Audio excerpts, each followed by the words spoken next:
Hare Krishna, Krishna Krishna, Hare Hare, Hare Rama, Rama Rama, Hare Hare. Hare Krishna, Krishna Krishna, Hare Hare, Hare Rama, Rama Rama, Hare Hare. Hare Krishna, Krishna Krishna, Hare Hare, Hare Rama, Rama Rama, Hare Hare. Hare Krishna, Krishna Krishna, Hare Hare, Hare Ram, Ram Ram, Hare Hare. Hare Krishna, Krishna Krishna, Hare Hare, Hare Ram, Ram Ram, Hare Hare. Hare Krishna, Krishna Krishna, Hare Hare, Hare Ram, Ram Ram, Hare Hare. Hare Krishna, Krishna Krishna, Hare Hare, Hare Ram, Ram Ram, Hare Hare. Hare Krishna, Krishna Krishna, Hare Hare, Hare Ram, Ram Ram, Hare Hare. Hare Krishna, Krishna Krishna, Hare Hare, Hare Ram, Ram Ram, Hare Hare. Jai Prabhupada, Jai Prabhupada, Prabhupada, Jai Prabhupada.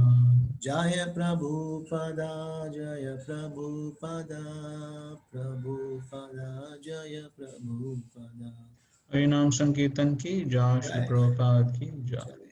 ओम ज्ञानतिमिरन्धस्य ज्ञानाञ्जनशलाकया चक्षुरुन्मिलितं येन तस्मै श्रीगुरवे नमः।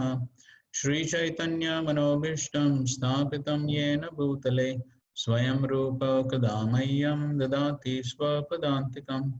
वन्देऽहं श्रीगुरो श्रीयुतापदकमलं श्रीगुरून् वैष्णवांश्च श्रीरूपं साग्रजातं सहगना रघुनाथान्वतं तं सजीवं साद्वैतं सावधूतं परिजनसहितं कृष्णचैतन्यदेवं श्रीराधा कृष्णपादान् सहगना ललिता श्रीविशाखान्वितांश्च नमः ॐ विष्णुपदाय कृष्णप्रेष्ठाय भूतले श्रीमते भक्तिवेदान्त स्वामिन्निति नामिने नमस्ते सारस्वते देवे गौरवाणी प्रचारिणे निर्विशेषा शून्यवादी पाश्चात्यदेशतारिणे नमो महावदन्याय कृष्णप्रेमप्रदायते कृष्णाय कृष्णचैतन्य नामिने गौरद्विषे नमः। हे कृष्णा करुणा सिंधु दीनबंधु जगतपते गोपेशा गोपिका कांत राधा कांत नमोस्तुते तप्त कांचन गौरांगी राधे वृंदावनेश्वरी वृषभानुसुते देवी प्रणमामि हरिप्रिये वाञ्छाकल्पतरुभ्यश्च कृपा सिन्धुभ्य एव च पतितानां पावनेभ्यो वैष्णवेभ्यो नमो नमः। जय श्री कृष्ण चैतन्य प्रभु नित्यानंद श्री अद्वैत गदाधर श्रीवासादि गौर भक्त वृंद हरे Krishna Krishna Krishna Hare Hare Hare Ram Ram Ram Hare Hare Krishna. Okay, so can we revise a few points from yesterday's discussions?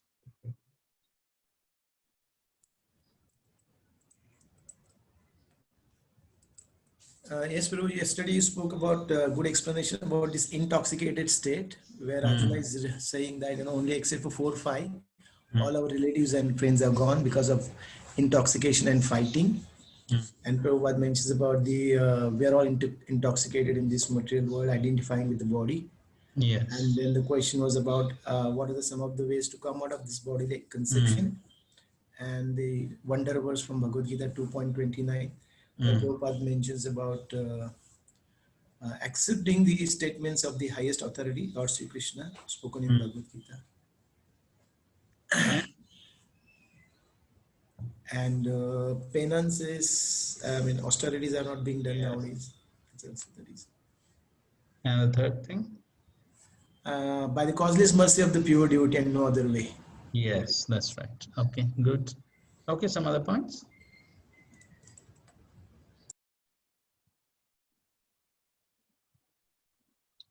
Haribol? Hare Krishna. Hare Krishna. Prabhuji, you were talking about Arjuna, like Arjuna was the same. You were saying I'm the same, but even the cowherd men could defeat me. So because his connection was lost. So you were talking about the connection.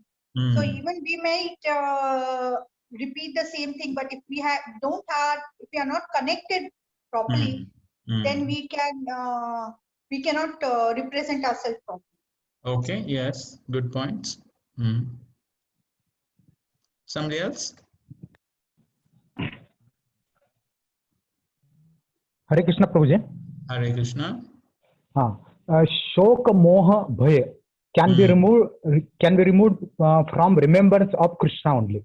Yes. Okay. With this, we quoted the verse from the Bhagavatam. Yes, Yamba Shri. Yes, that's right. Good, thank you.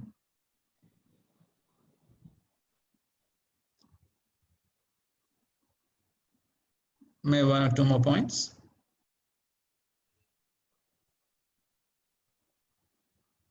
Hare Krishna. Hare Krishna. Prabhuji, yesterday we were discussing that whole process of Bhakti Marg depends on the mercy of the Lord. Actually, just like Arjuna, means even being trying to fulfill the mission of the Lord, one directly may not be remembering, but actually it is remembering the Lord only. So it is like because working for the pleasure of the Lord.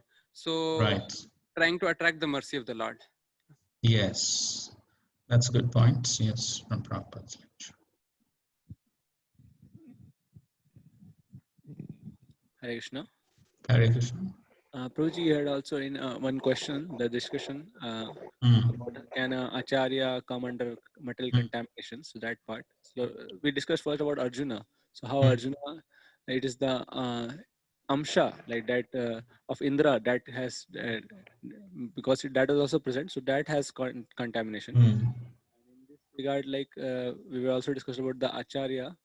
So his perfection is spiritual perfection. His expertise is spiritual expertise, not the material thing. And in this regard also, like we quoted that ki unless until one comes to the bhava stage, he's affected by 3 more. That's right. Okay, Prabhuji, fine. one more. Okay, Sorry. go ahead.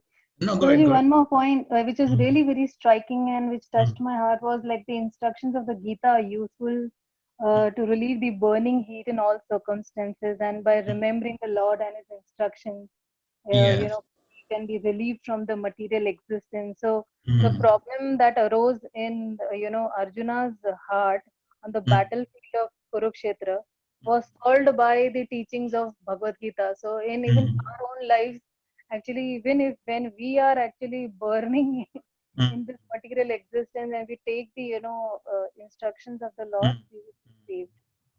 Yes, that's right. Vishoka. One can be relieved of the shoka. That's right. Okay, thank you. Okay, so the next section of this chapter is how the Pandavas then retire from their kingly duties and how do they do that. So that's the rest of the chapter. So we will discuss this. Om Namo Bhagavate Vasudevaya. Om Namo Bhagavate Vasudevaya. Om Namo Bhagavate Vasudevaya. Om Namo Bhagavate Vasudevaya. Namo Bhagavate Vasudevaya. Narayanam Namaskritya. Narayanam Namaskritya. Naram Chaiva Narottamam. Devam Saraswatim Vyasam. Tato Jayamudiraye. Okay, so we are continuing our discussions on Canto 1, Chapter 15, The Pandavas Retire Timely, Text 32.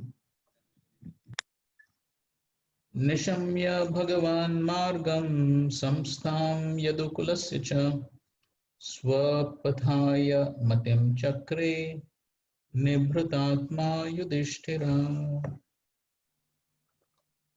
Upon hearing of Lord Krishna's returning to his abode, and upon understanding the end of the Yadu dynasty's earthly manifestation, Maharaj Yudhishthir decided to go back home, back to Godheads.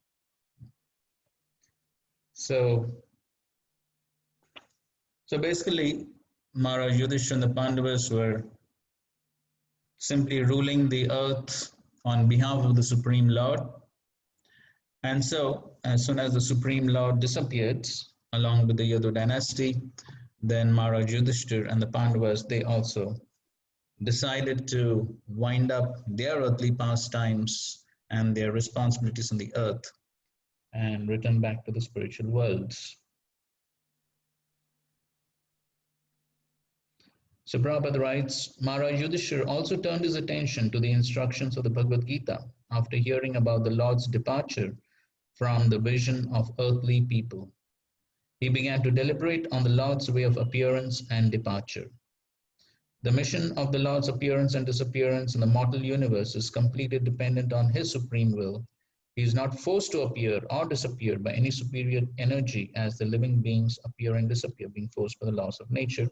Whenever the Lord likes, He can appear Himself from anywhere and everywhere without disturbing His appearance and disappearance. Another place is like the sun. So this is a common example Prabhupada gives about the appearance and disappearance of the Lord, like the sun.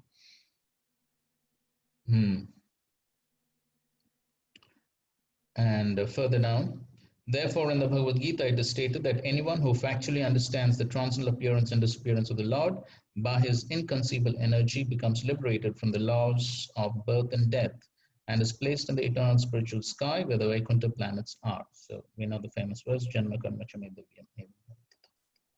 Therefore such liberated persons can eternally live without the pangs of birth, death, old age and disease. In the spiritual sky, the Lord and those who are eternally engaged in the transcendent loving service of the Lord are all eternally young because there is no old age and disease and there is no death. Because there is no death, there is no birth.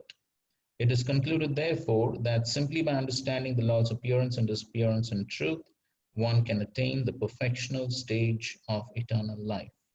Therefore, Maharaj Yudhishthira also began to consider going back to Godhead. The Lord appears on the earth or any other mortal planet along with his associates who live with him eternally. And the members of the Yadu family who are engaged in supplementing the pastimes of the Lord are no other than his eternal associates. And so also Maharaj Yudhishthira and his brothers and mother, etc. Since the appearance and disappearance of the Lord and his eternal associates are transcendental, one should not be bewildered by the external features of appearance and disappearance. Okay, so the Lord comes along with his eternal associates. The Pandavas are also eternal associates of the Lord.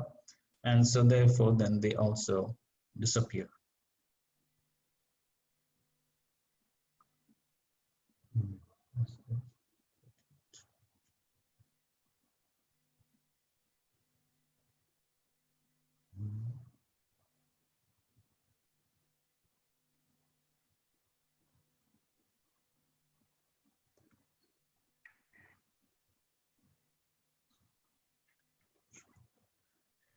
Okay, fine. So we're going to 33. Kunti, after overhearing Arjuna's telling of the end of the Yadu dynasty and disappearance of Lord Krishna, engaged in the devotional service of the transcendental personality of Godhead with full attention and thus gained release from the course of material existence. So Kunti also, so she also heard about the Lord's disappearance, the disappearance of the Yadu dynasty. And so what did she do? Like Arjuna did, like Yudhishthira Maharaj did, she also did the same thing. And that is Ekanta Bhaktya Bhagavati Adokshaje. That's what she did. Ekanta. Ekanta means unalloyed. Ekanta Bhakti, Shuddha Bhakti. So So she engaged in that ekanta bhaktya to the Supreme Lord Bhagavati Adokshaje. How did she do that? Niveshitatma, with full attention. So really with great determination and vyavasayatmika buddhi. So that was the quality of devotional service that she performed to the Supreme Lords. And so therefore, the result was Upararama Samsmriti.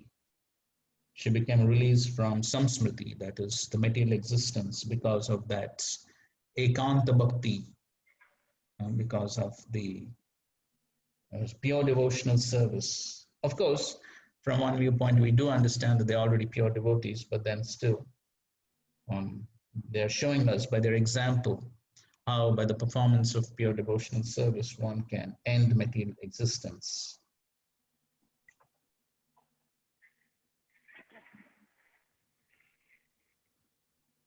So here Prabhupada writes, as Maharaj Yudhishthira decided to prepare to go back to Godhead, so also Kunti decided.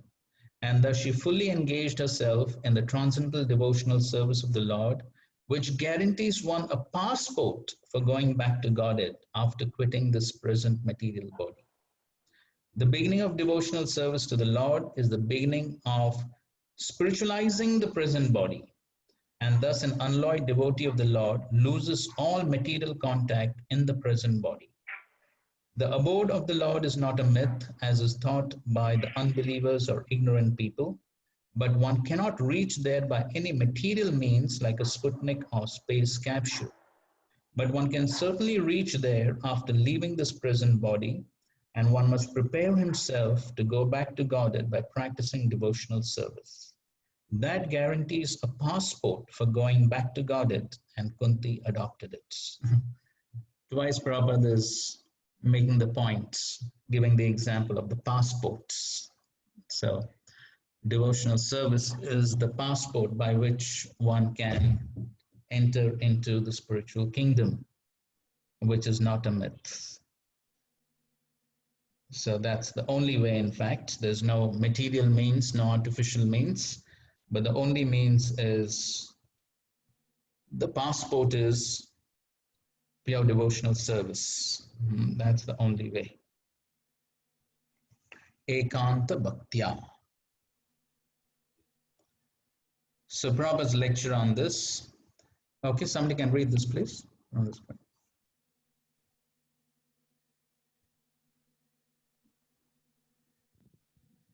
Ekant Bhakti means unalloyed devotion. This is the secret of devotional life. Even God is not physically present. A devotee can be very much exalted by devotional service. That is the teaching of Lord Chaitanya Mahaprabhu. Because the Sahajiyas, Sahajiya means persons who take things very easily, according to his sense perception, manufactured. They're all called Sahajiyas. But these Gaudiya Vaishnava, the devotees following the footprints of Sri Chaitanya Mahaprabhu, they are not Sahajiyas. They are devotees of the Adhokshaja. Beyond the sense perception, still they are devotee. This is the secret of Gaudiya Vaishnava. Beyond the sense perception, just like Goswamis. They were living at Vrindavan. And what sort of living? Simply in separation and search. Chaitanya Mahaprabhu also taught us like that. He was searching, where is Krishna? Where is Krishna? And feeling separation. Just like you feel sometimes with your lover separation as you search. This is our process. Always feel separation from Krishna and try to search out. This is Ekanta. This is explained here. Ekanta Bhaktya, Bhagavati Adokshaje. Adokshaje. He is beyond my perception. Still my devotion is unalloyed. Not that I cannot see where is God. Oh, what is devotion? Just try to understand. It appears to be contradictory. Because foolish people say that if you cannot see God, where is the question of devotion? You want to serve God, but if you cannot see God, then how you can serve? Therefore, particularly this word is used. Ekanta Bhaktya Bhagavati Adokshaje Niveshitatmo Pararama Samshritaha. That is the process. Okay, so as Prabhupada says that it appears like a contradiction. You cannot see God because he's adokshaja, but still one is supposed to develop devotion to him. So that is the process which has been taught by Sri Chaitanya Mahaprabhu and the Acharyas. And that is by, yes, first of all, we understand the point that our senses, our material senses are not qualified to understand the Supreme Lord. That's the meaning of adokshaja. And the other meaning of adokshaja, which I'm sure I did mention in a previous class, which Srila Prabhupada says is from A to Ksha, the Sanskrit alphabets. So the Lord cannot be described simply by the alphabets. So he's beyond such mundane descriptions. So that's the meaning of adokshaja, beyond the perception of mundane senses. So then, as we know, Ata Shri Krishna Namadi na bhavet grahyam indriye. So the grahyam indriye cannot perceive, but then they have to be purified. How? Sevon mukhehi jivvado swayam eva sfuryatha. So then the senses have to be purified. How? By the practice of devotional service. And that's how, by purified senses, then one can perceive the Lord. So even though now one is unable to perceive, but then by purifying the senses by the process of devotional service, then one can perceive. And of course, the process of devotional service itself means to contact with the Lord, because everything in connection to the Lord is absolute. So as one is practicing devotional service, also chanting the holy names and hearing Bhagavatam, one is actually in contact with the Lord. So even though one may not be able to experience in a very gross way, but then we understand from the scriptures that one is actually in contact with the Lord very directly by following the various process of devotional service. And so one may have feelings of separation because one is not perceiving the Lord directly, but then in those feelings of separation, one is experiencing the presence of the Lord. That's the process that has been taught by Sri Chaitanya Mahaprabhu, unlike the Sahajiyas who cheaply claim to have seen God and to be in touch with God, things like that. So that's the process. And so Kunti Maharani, she practiced Ekanta Bhaktya Bhagavati Adokshaje, and by practicing that process with great attention, Niveshita Atma, with full attention. So that's what is required. So of course, we understand the definition of Ekanta Bhakti as given by Rupa Goswami in the Nectar of Devotion, Anya Bilashada Shunyam Gyan Karmadyanavritam Anukulyena Krishna Anushina Bhakti Uttama. So that's Ekanta Bhakti, that is the topmost devotional service, Shuddha Bhakti. And then that has to be practiced with full attention. That means without any other motivation, save and except to please the Lord. And then when one is performing that devotional service with the intention to please the Lord, then obviously when the attention is there, then as it said, where attention goes, energy flows. So when there is attention to something, then obviously one will invest one's energy, one will invest, whether it's physical, mental, or intellectual energy, all the energy will be invested when the attention is there. And so then there will be a quality of devotional service, and that's the manifestation of love. When we love someone and then we're trying to do some service for him or her, then there will be the quality of service. Otherwise, if there is no love, or at least one is not trying to develop love, then the service will be done very mechanically. And just like we are persons having feelings, the Lord is also a person, or the Lord is a person, therefore we are persons. So the Lord also has feelings. So just like when somebody serves us very nicely, then we are pleased. So similarly, the Lord also, he is pleased when we serve him nicely, when we serve his devotees nicely. And then that's how the blessings and mercy automatically flows. We hear in the Chaitanya Charitamrita of the well-known example of Raghav Pandit.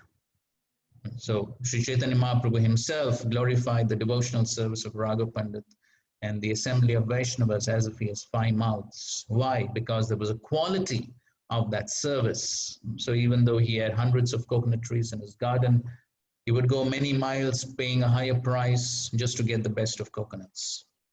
So there was a quality of devotional service. And again, they would cook hundreds of preparations for Sri Chaitanya Mahaprabhu every year.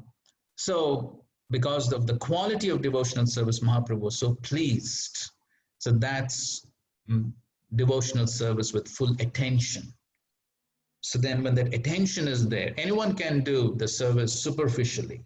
But when the attention is there, and then there's a quality, then there is selflessness, then Krishna is pleased. The devotees are pleased. And then even without asking, the blessings and mercy automatically flow. And that's how one makes progress. And then one can achieve that passport. Then I think so. Yes, Shankar Shandas Adhikari. He was giving the example that just like to go to some other country, one's passport has to be stamped by the embassy, the ambassador. So similarly, all the ISKCON temples are embassies to the spiritual world, and the ambassador is Srila Prabhupada. And so then he has to put the stamp on the passport so that we can go back to the spiritual world. But when will he stamp the passport? When he's pleased with our service in his mission, that is ISKCON. And so when he's pleased, then he will put that stamp on the passport. So when there is that quality of devotional service to please Srila Prabhupada, then he'll be pleased to stamp the passport to the spiritual world. Okay, text 34. Yaya harad bhuvo bharam tam tanum vijaha vajaha kantakam kantake neva dvayam chapishitu samam. The Supreme Unborn Lord Shri Krishna caused the members of the Yadu dynasty to relinquish their bodies, and thus he relieved the burden of the world. This action was like picking out a thorn with a thorn, though both are the same to the controller. Okay, this is a nice purport. Somebody can read the purport. Srila Vishwanath Chakravarti Thakur suggests that the rishis like Shaunaka and others who were hearing Srimad Bhagavatam from Shuta Goswami at Naimisharanya were not happy to hear about Yadus dying in the madness of intoxication. To give them relief from this mental agony, Suta Goswami assured them that Lord caused the members of the Yadu dynasty to relinquish their bodies, by which they had to take away the burden of the world. The Lord and his eternal associates appeared on earth to help the administrative demigods in eradicating the burden of the world. He therefore called for some of the confidential demigods to appear in the Yadu family and serve him in his great mission. After the mission was fulfilled, the demigods, by the will of the Lord, relinquished their corporeal bodies by fighting amongst themselves in the madness of intoxication.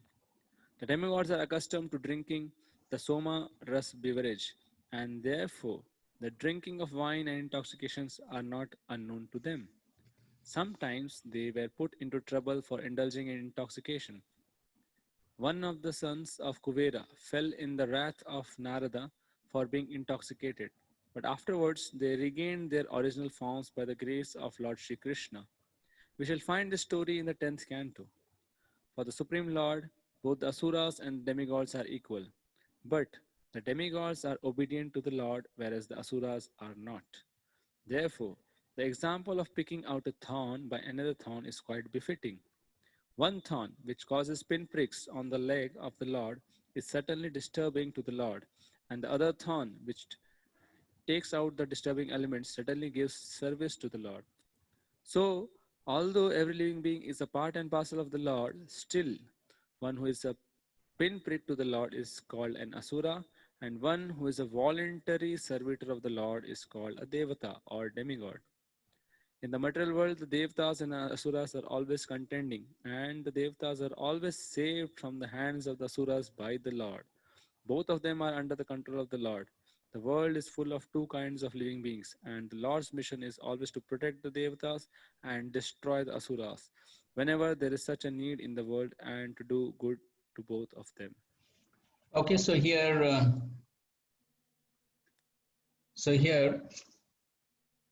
it is being said that the annihilation of the Yadus took place by the will of the lords. So the sages of Naimisharanya were not very happy to hear about the annihilation of the Yadu dynasty. And so it is being explained that Kantakam Kantakeneva. So the Lord arranged this. He arranged one thorn to remove the other thorn. For what? Yaya Arat Bhuva Bharam. Bhuva Bharam. So to relieve the bharam, the burden of the worlds. So Vishwanath Chakravarti explains that even though here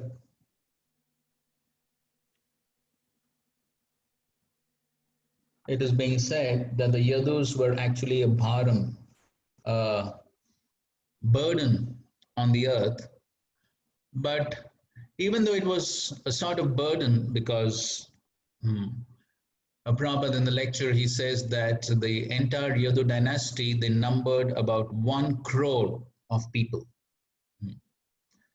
So that's quite a good number. The population of India is how much? That's 1.25 billion, I suppose. Right. So anyways, so 1 crore, that's a huge number. That was the Yadu dynasty, huge number of people. So we could say that on one hand, that was bharam, that was a huge burden. But they were Krishna's family. They were not ordinary people. They were Krishna's family. And so even though they may have been devatas who descended along with the eternal Yadus to play their roles along with Krishna in his pastimes, but still even these devatas were free from rajas and tamas. And so therefore they were very exalted. So therefore, in one sense, these Yadus were a decoration on the earth because their exalted position. So the example he gives is just like a woman may have beautiful jewelry, ornaments, and the ornaments may be heavy, and maybe a sort of burden. But for the woman, she likes that. She likes those ornaments. She likes that burden. So we could say it's a burden of love. So similarly for Mother Earth also, even though the Yadus were a huge number, but still, even for the earth, the Yadus were actually a decoration on the earth because they're Krishna's family. So we could say it's a burden, but it's a burden of love. Srila Prabhupada explains in Queen Kunti's prayers about burden of love and burden of the beast. So the burden of the beast is the ass who carries the burden for no good reason. We know that. And then burden of love, Srila Prabhupada explains that burden of love is a burden which a person may be carrying, but the burden is such that without the burden, that becomes a greater burden for the person. And he gives three examples in that connection for burden of love. One is the businessman and his money. So the money is a burden because he has to keep it safely and the thieves may come. So there's so much of anxiety to keep the money safely. So it's a burden. But if he doesn't have the money, that's even greater burden, an even greater source of anxiety if he doesn't have the money. The second example he gives is of the mother and the child. So obviously, child is great burden for the mother, so many things to do. But at the same time, if a mother doesn't have a child, that's a cause of greater anxiety. And the third example he gives is of the husband and wife, or the lover and the beloved.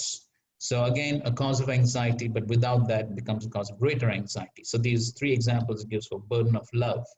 And so similarly here also, for Mother Earth, it may be a burden, but then it's a burden of love because the Yadu dynasty is Krishna's family. And so therefore, the Lord knew that actually nobody could annihilate the Yadu dynasty because they're very powerful. And so therefore, the only way they could be made to leave the world is by arranging destruction amongst themselves. And that's the only way this burden could be removed. Now, here, Kantakam Kantakeneba, the two thorns that are being referred to here. So one thorn is the Asuras, as Prabhupada is explaining in the purport. So one thorn is the various Asuras. Paritranaya sadhunam vinashaya chadushkritam. That's the purpose of the Lord's descent, along with his various associates. That's the Yadus. And so that's one thorn is the Asuras, and the other thorn, so the Asuras, they are a pinprick, they're a cause of trouble. But the other thorn, which is the Yadus, they are also compared to a thorn because if they are not told to leave the world, then they may cause trouble if they remain here.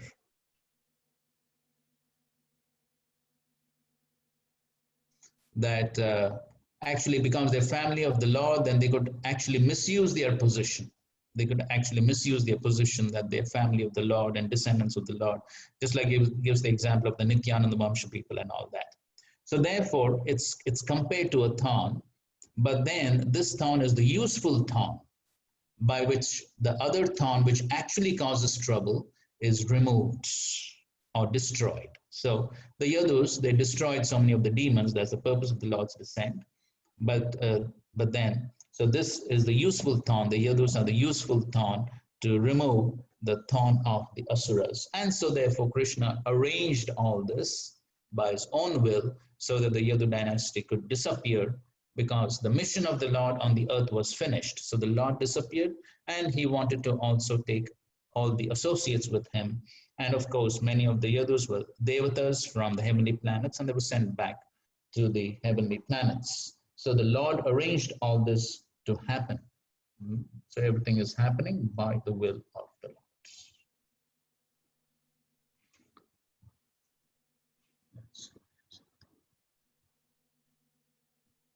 Okay, fine. Yes, yeah, Prabhupada explained. Somebody read this?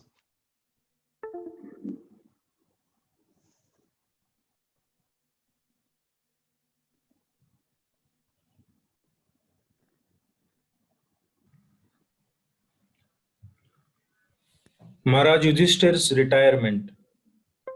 So this Yadu dynasty, Krishna thought that in my absence they are powerful, because they, to assist me, means he had two missions.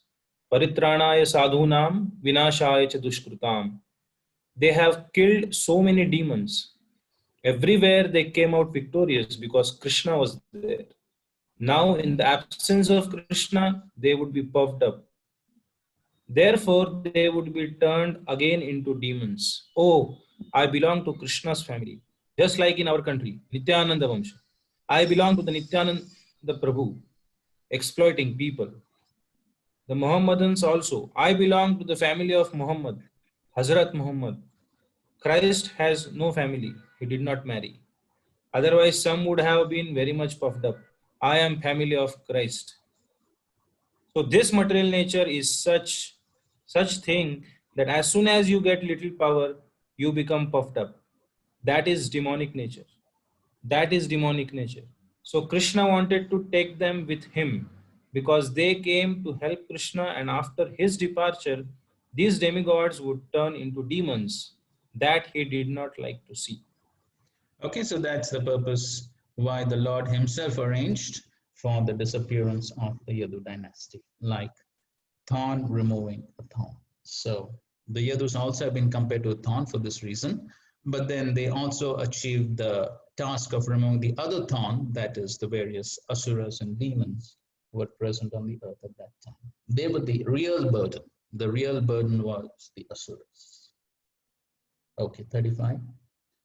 यथा मत्स्यादि रूपाणि दत्ते जय्याद्यथा नटः भूभार क्षपितो येन जहौ तच्च कलेवरम्. The Supreme Lord relinquished the body which he manifested to diminish the burden of the earth. Just like a magician, he relinquishes one body Krishna. He relinquishes one body to accept different ones, like the fish incarnation and others. So the previous verse spoke about the disappearance of the Yadu dynasty, and this verse speaks about the disappearance of the Lord. So the example is being given that just like a nata, actor, magician. So the Lord relinquishes one body to accept another. But then it does not mean why the example is given like a magician. So that's being explained purport. So we'll read that. Under the Lord is described as Amrita or deathless because he has no material body. Under the circumstances, the Lord's dying or quitting his body is like the jugglery of a magician. The magician shows by his tricks that he is cut to pieces, burned to ashes, or made unconscious by hypnotic influences. But all are false shows only. Factually, the magician himself is neither burned to ashes nor cut to pieces, nor is he dead or unconscious at any stage of his magical demonstration. Similarly, the Lord has his eternal forms of unlimited variety, of which the fish incarnation, as was exhibited in this universe, is also one. Because there are innumerable universes, somewhere or other the fish incarnation must be manifesting as pastimes without cessation. In this verse, the particular word datte, eternally accepted, and not the word ditva, accepted for the occasion, is used. The idea is that the Lord does not create the fish incarnation, he eternally has such a form, and the appearance and disappearance of such an incarnation serves particular purposes. Okay, so that's the reason why the example of the magician is being given.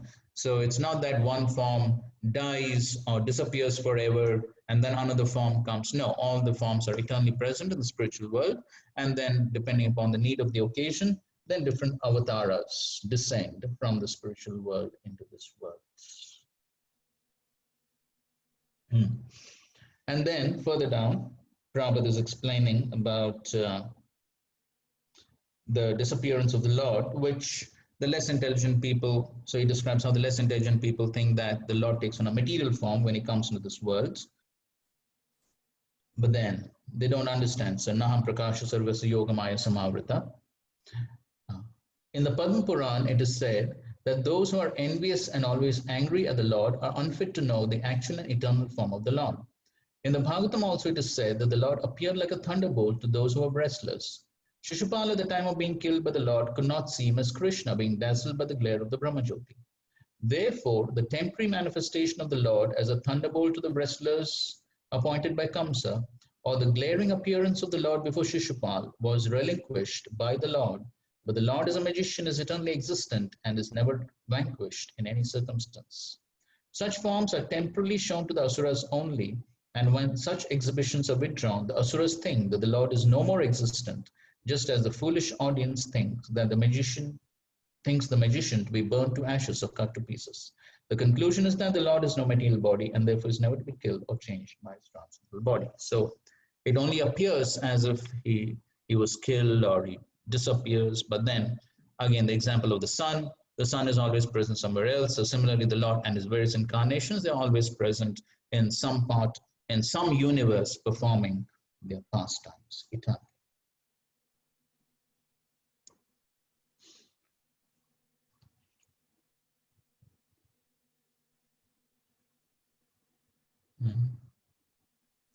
Okay, that's 36. Okay, fine. So let's go to 36. Yada mukundo bhagavani mahim jaho swatanva shravaniya satkataha tada hareva pratibuddha chetasam abhadrahetu kalir anvartata. When the personality of God, Lord Krishna, left this earthly planet in a self-same form, from that very day, Kali, who had already partially appeared, became fully manifest to create inauspicious conditions for those who are endowed with a poor fund of knowledge.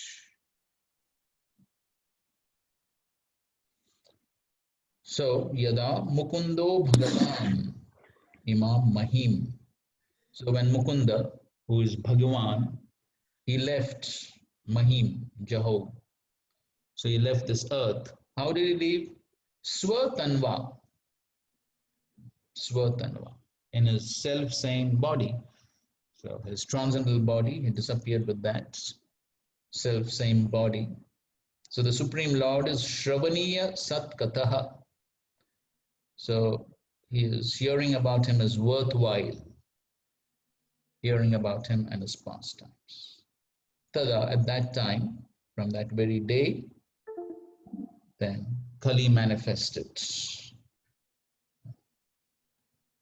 Kali Anvavartata. So this is, so for whom it manifested? Apratibuddha chetasam, of those whose minds are not sufficiently developed, or those whose consciousness is not sufficiently developed, those who are not sufficiently Krishna conscious, for them Kali manifested, or Kali exerted his influence. As Prabhupada writes in the purport, the influence of Kali can be enforced only upon those who are not fully developed in God consciousness. One can neutralize the effects of Kali by keeping oneself fully under the supreme care of the personality of Godheads. So the age of Kali ensued just after the battle of Kurukshetra, but it could not exert its influence because of the presence of the Lord. The Lord, however, left this earthly planet in his own transcendental body, and as soon as he left, the symptoms of the Kali Yuga, as were envisioned by Maharaj Yudhishthira prior to Arjuna's arrival from Dwarka, began to manifest. And Maharaj Yudhishthira rightly conjectured on the departure of the Lord from the earth.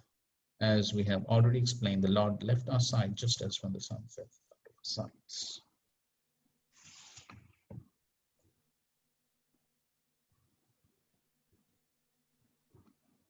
Okay, somebody read this, please.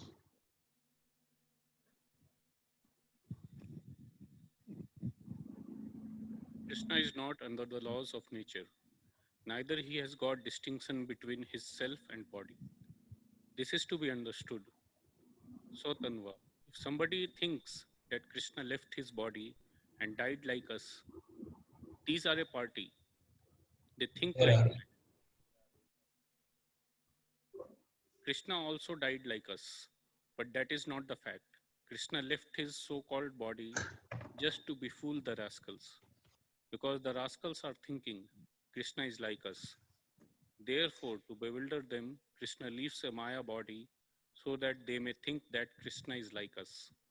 But actually, here is the secret, that Jehovah Swatanva, he left this world in his original body. He has no such distinction. Sravaniya Satkatha.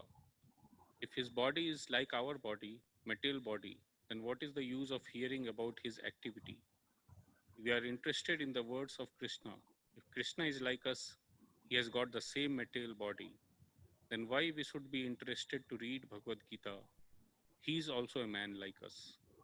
Okay, so basically, Swatanva, he goes back in his own transcendental body, but then he may leave a material body just to fool the atheists so that they think that Krishna is also like us. And then Shravaniya Satkatha. So if Krishna's body is also like us, then what's the point in studying his activities? What's the point in studying the Bhagavad Gita? They will also be all material, ordinary. So then there's no point. Okay, so these are some good points. So now, Yudhishthira Maharaj, what does he do? Text 37. Maharaj Yudhishthira was intelligent enough to understand the influence of the age of Kali, characterized by increasing avarice, falsehood, cheating, and violence throughout the capital, state, home, and among individuals. So he wisely prepared himself to leave home, and he dressed accordingly. So as in the previous verse, it's mentioned that the influence of the age of Kali was only on those who are less intelligent, whose consciousness is not developed. So for them, the influence of the age of Kali is there. Of course, the subject matter is discussed in more detail in the further chapters of how one can evade the influence of the age of Kali. So that discussion will take it that time. But here, next verse, 37 verse says that how Yudhishthira Maharaj saw these various symptoms and then he decided to leave. So Prabhupada writes in the middle of the purport, Maharaj Yudhishthira was a great devotee of the Lord, and there was no necessity of his being afraid of the age of Kali. But he preferred to retire from active household life and prepare himself to go back home, back to Godhead. The Pandavas are eternal companions of the Lord, and therefore they are more interested in the company of the Lord than anything else. Besides that, being an ideal king, Maharaj Yudhishthira wanted to retire just to set an example for others. As soon as there is some young fellow to look after the household affairs, one should at once retire from family life to uplift oneself to spiritual realization. One should not rot in the dark well of household life till one is dragged out by the will of Yamaraj. Modern politicians should take lessons from Maharaj Yudhishthira about voluntary retirement from active life and should make room for the younger generation.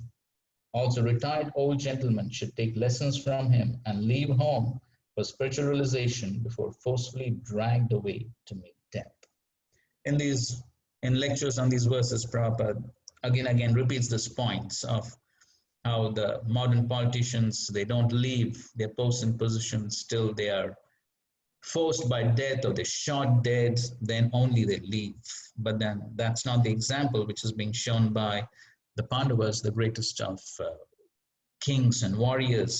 So as soon as their work was done, and as soon as there was a good successor, they immediately left. So Panchoshvadam Vanam Rajet. So that's the Varnashram system that once one is 50 years of age, then one should retire. And so that's the example. So even though Maharaj Yudhishthira, he didn't have to worry about the influence of Kali Yuga, but then he wanted to set an example for everyone else that how one must retire from active material duties.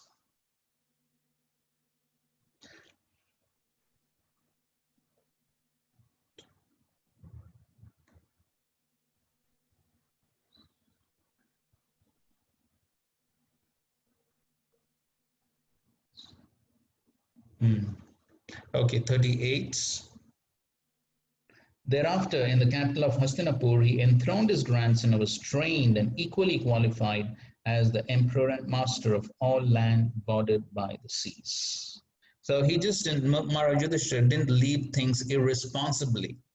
So he made sure that there was a qualified successor, properly trained, and then he empowered him, and then he left. So the work has to be done very responsibly. So here the word is used, su samam gunain. So he was equal in all respects, especially in qualities. He was equally qualified, like Maharaj Yudhishthira. And so he had a qualified successor, and then he left.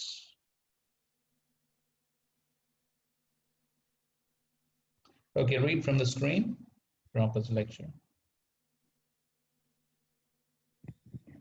So while the Brahmanas were writing horoscope, so Maharaj Yudhishthir's anxiety was, they were describing, the child will be such a great hero, he will do this. And it was mentioned that he will die also, being cursed by a Brahmana. That was. So Yudhishthir Maharaj did not take care of that, how he will die. He simply took care how he will live. He inquired from the learned Brahmanas whether this child will be exactly prototype of our dynasty, because this is a Kuru dynasty, is a parampara system of emperors, all perfect. So whether this child will be like that, that was his inquiry first. So all the Brahmanas replied, yes, sir, this is just quite fit your family. Therefore, it is said here that Susamam Gunhe, by quality exactly like Maharaj Yudhishthir. Yes, so that was the concern of the king, that he has a qualified successor. And so Maharaj Yudhishthira saw that he had a qualified successor in Maharaj Parikshit, and then he left.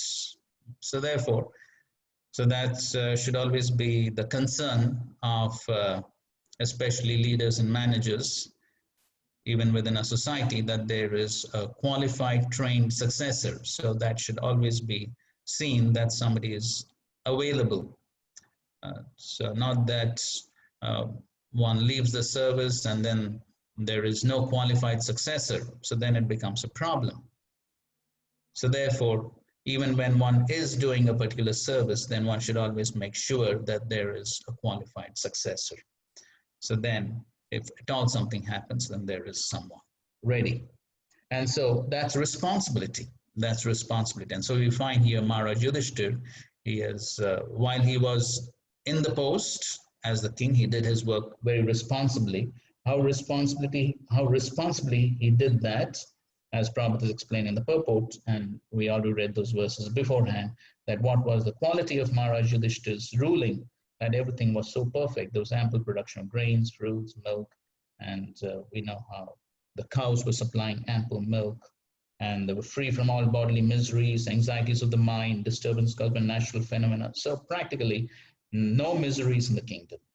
And everyone was trained to attain the highest goal of life, and therefore the people were also enlightened enough not to quarrel over trivialities. So that was Maharaj Yudhishthir's ruling. And so there's Parikshit Maharaj, who was equally qualified, and so he was enthroned. And then Maharaj Yudhishthir. Text 39. Then he posted Vajra, the son of Aniruddha, grandson of Lord Krishna, at Mathura as the king of Shurasena.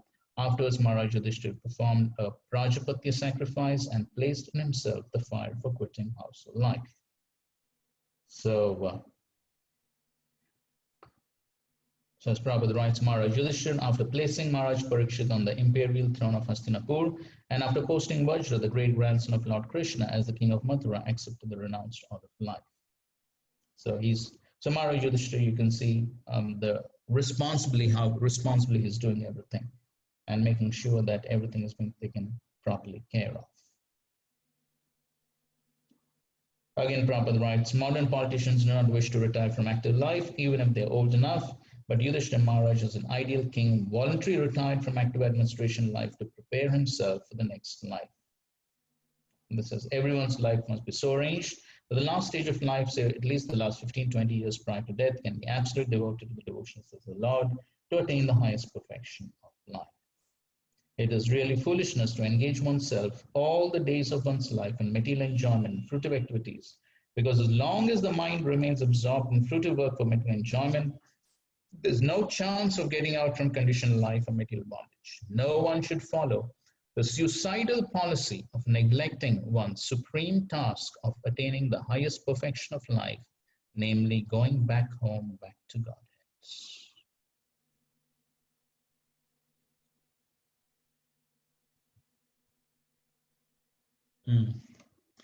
Okay, please read this. This is also on the previous verse.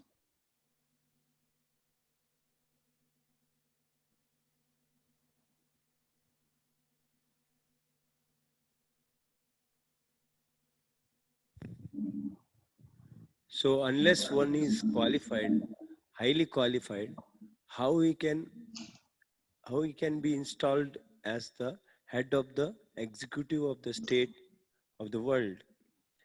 And this has been given charge to a third class voters who have no character.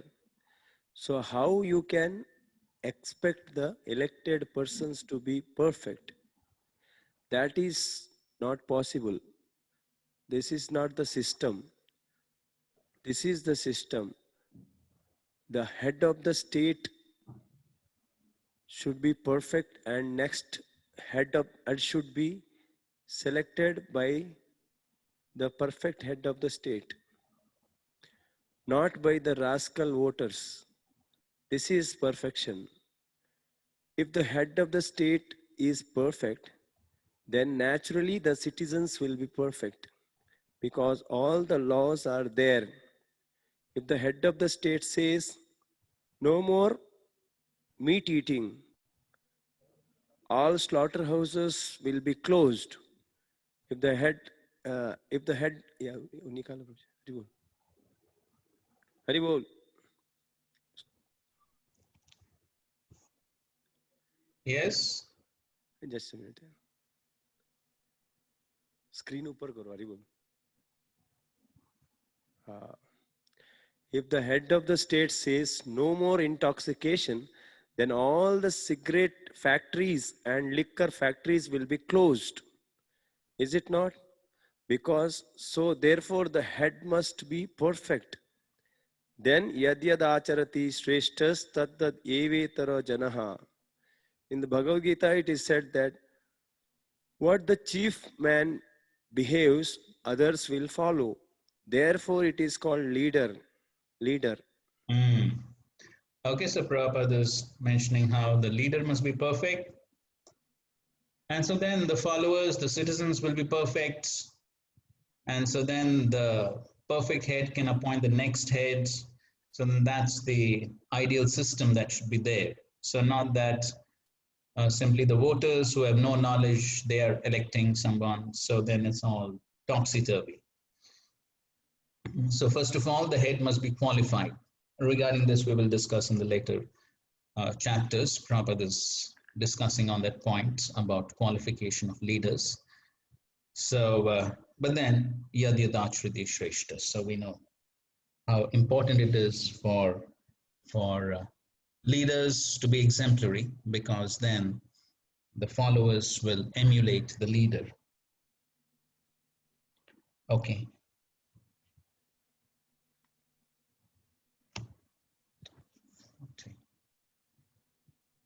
Okay, 40. Maharaj Yudhishthira at once relinquished all his garments, belt, and ornaments of the royal order and became completely disinterested and unattached to everything. Purport.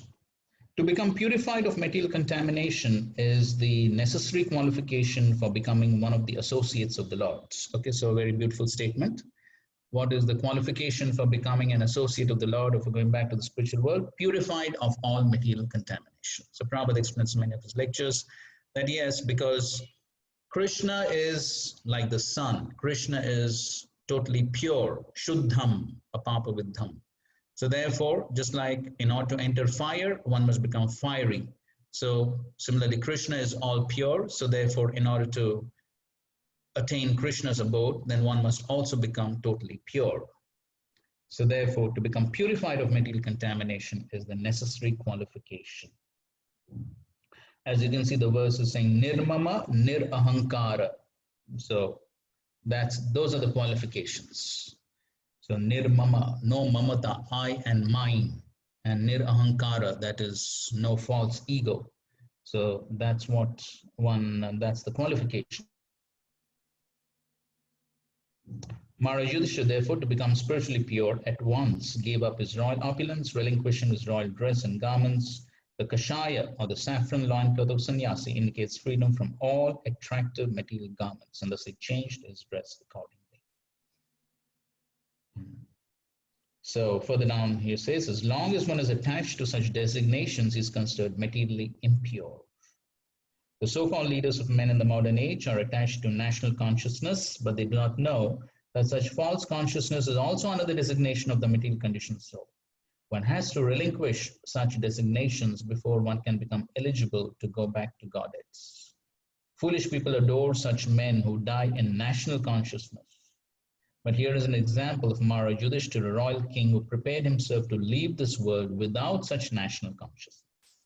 And yet he is remembered even today because he was a great pious king, almost on the same level with the personality of Goddess Sri Ram. And because people of the world were dominated by such pious kings, they were happy in all respects, and it was quite possible for such great emperors to rule the world.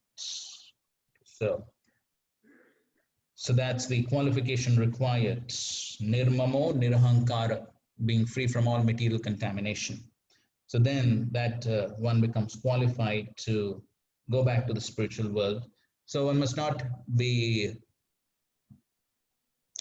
hold on to any designations like national consciousness, any other consciousness.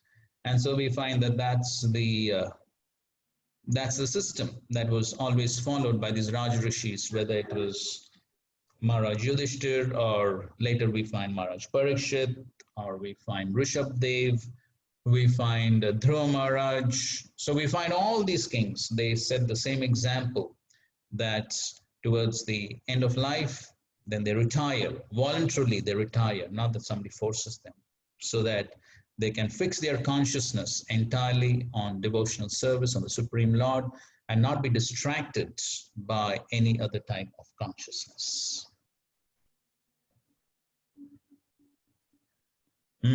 Okay, somebody read this, please.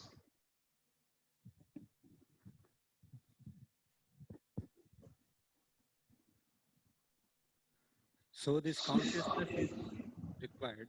So somebody is trying to be nirmama, to become free from false idea. It is mine by renouncing. And if one knows perfectly well that it is not mine, it is Krishna's, then he has not got to do anything artificially. If you know that everything belongs to Krishna, I am not the owner. I am given the chance to use it. Tena tyaktena bhunjitha. Whatever allotment is given to you, you can use. Prasadam. Krishna. Actually, eatable belongs to Krishna. So after eating, whatever he gives you, you also eat this. That is required. So one is trying to renounce this world by practice. Because unless you become fully conscious that anything you are possessing that does not belong to you, that belongs to Krishna, so long you will be allowed to enjoy it under the false impression, egotism, that it is mine. Okay, so even while living in this world, if one is in that consciousness that nothing belongs to me, then that is as good as being renounced. So that is basically the principle of Yukta Vairagya. Anasaktasya Vishayan Yatharam Upayunjata Nirbandha Krishna Sambandhe Yuktam Vairagya. So if one is detached, anasakta, so one is not interested in using things for oneself, but he can see the connection to Krishna. And Nirbandha Krishna Sambandhe, because he sees in connection to Krishna, therefore he uses in Krishna's service. So he knows that it is not mine. Akinchana Gocharam. So that's the consciousness.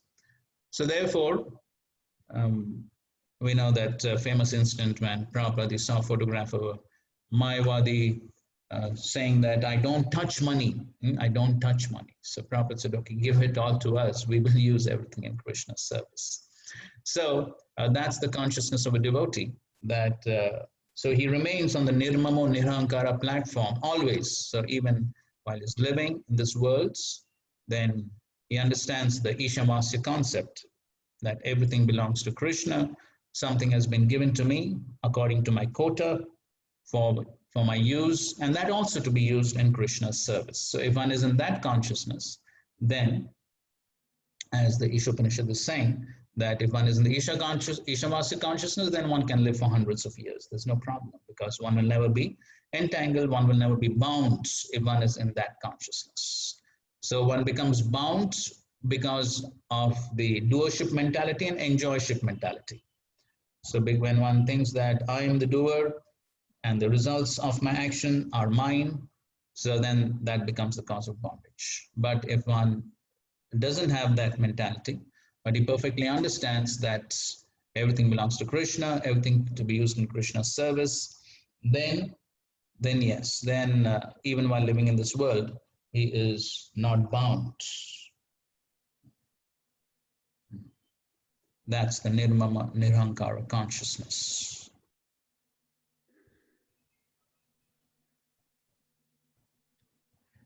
So then, what did Yudhishthira Maharaj do? Okay, before that.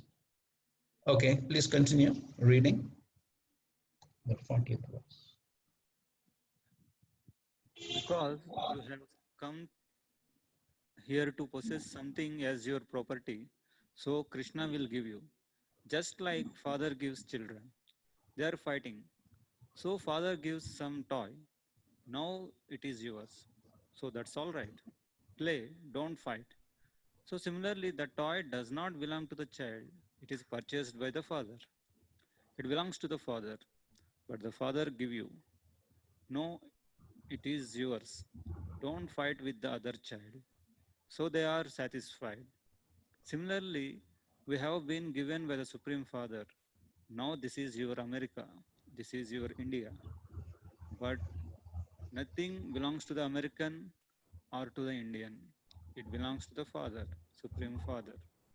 So unless they come to the consciousness that the Father has given me to enjoy, that this is mine, but actually it belongs to Father.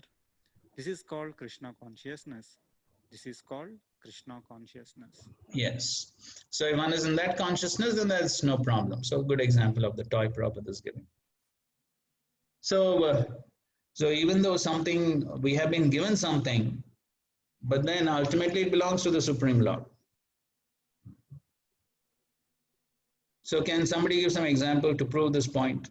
That even though something may be given to us, but ultimately it belongs to the Supreme Lord. It is not mine. Somebody knows some, again, proper example, some other example. One example Prabhupada is giving here of the toy, but some other example.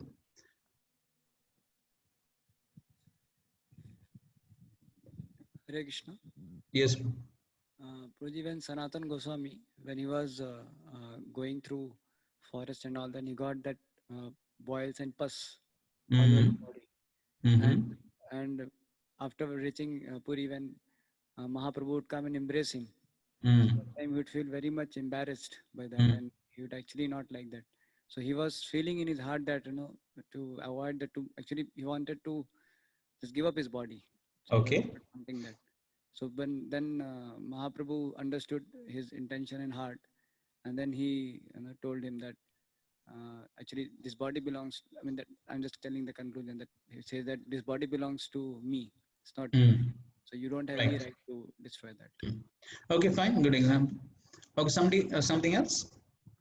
We also get another example that land, it comes down from father to the son, then his son, and it continues. But after the whole dynasty also, the land is still there. So, yes, in that connection of about land, what is the incident that Prabhupada would tell from history?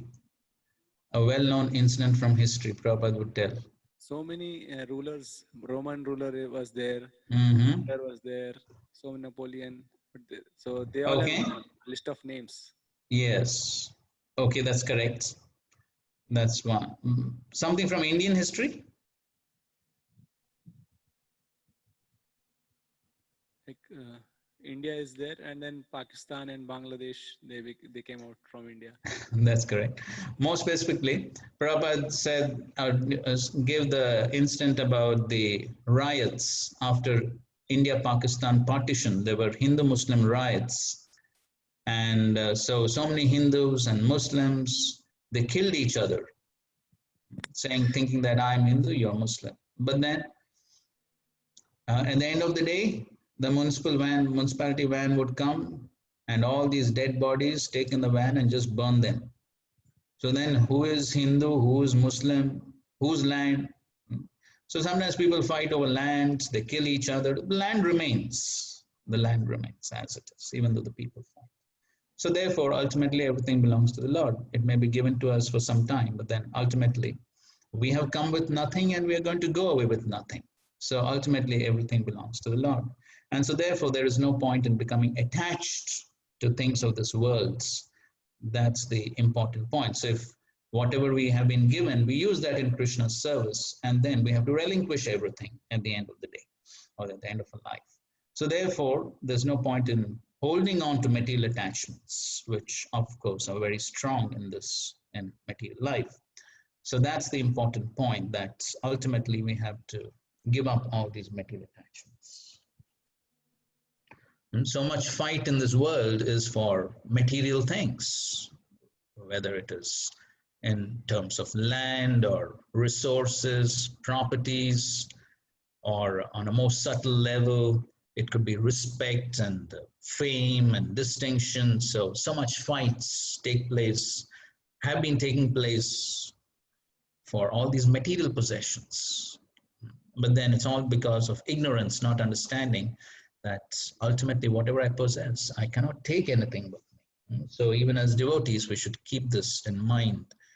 Sometimes, even as devotees, we may get carried away by the material consciousness. Okay, 41.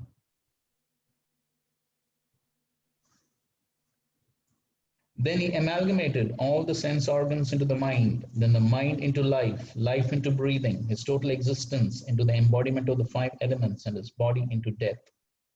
Then, as a pure self, he became free from the material conception of life.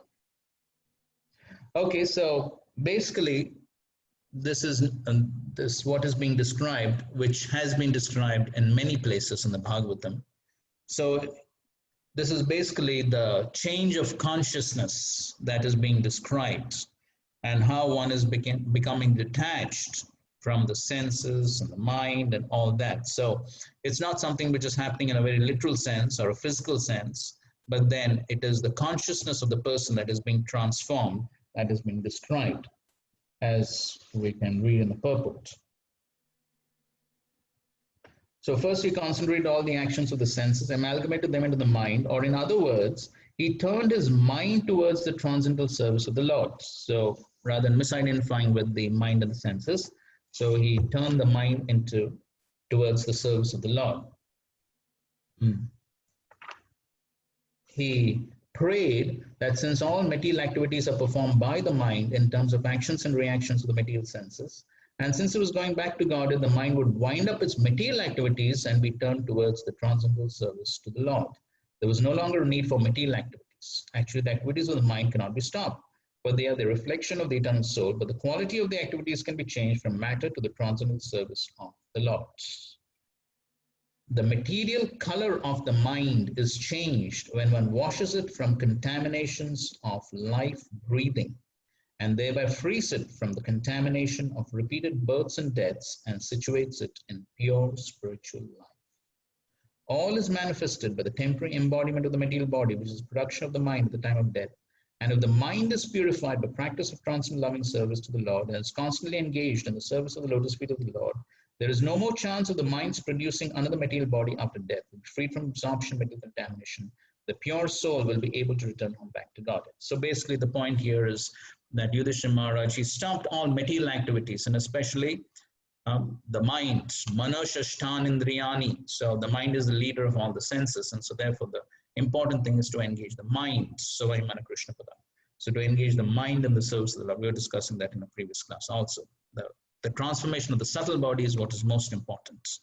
So that's what Yudhishthira Maharaj is doing, and that is he's focusing the mind on the service of the Lord. And then of course the senses will follow. So that's what he's talking about here. The material color of the mind is changed. So the mind has to be fixed in Krishna's service. 42. Let's see, we have something. Okay, read this from the screen. Prabhupada is describing what's happening.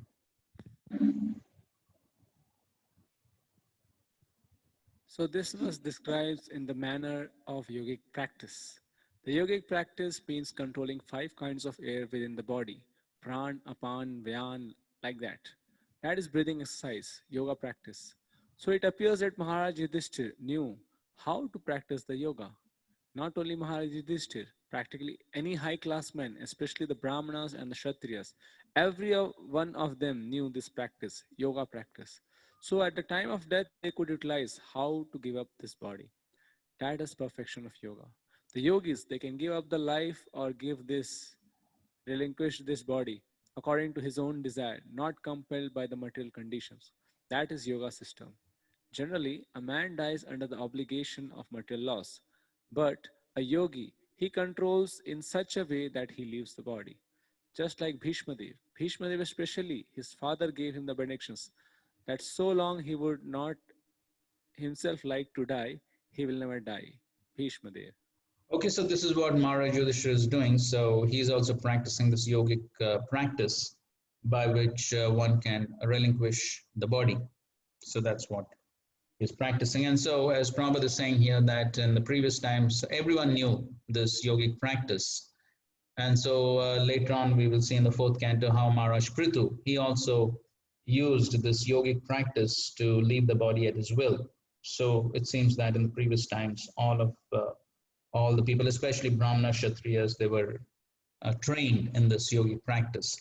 And so, of course, even though devotees need not use it, but still, because in the previous times they knew it, that was sort of part of their life, it looks like. And so, because they knew it, then they used it to leave the body at their will. And of course, at the present day, it doesn't mean that we have to learn that. So it's not necessary for us. But then, because they already knew it, that's how Prabhupada explains it in the Prithu Maharaj section. Because they already knew it, then they used it. 42. Thus, annihilating the gross body of 5 elements into the 3 qualitative modes of material nature, he merged them in one nescience and then absorbed that nescience in the self, Brahman, which is inexhaustible in all circumstances. So then, ultimately, everything comes from the Brahman. Everything comes from the Supreme Lord. So, everything material comes from the Mahatattva, as Prabhupada writes in the purport. All that is manifested in the material world is the product of the Mahatattva, Avyakta, and things that are visible in our material vision are nothing but combinations and permutations of such variegated material products. But the living entity is different from such material products.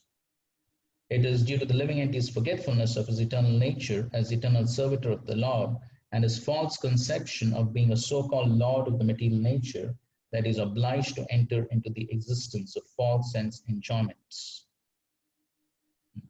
Okay, so further down he writes that when one is thus inclined to become an associate of the Supreme Lord, the personality of Godhead, in one of the innumerable planets of the spiritual sky, especially in Golok Vrindavan, one has to think always that he's different from the material energies, nothing to do with it, and has to realize himself as a pure spirit Brahman, qualitatively equal with the Supreme Brahman, Parameshwar.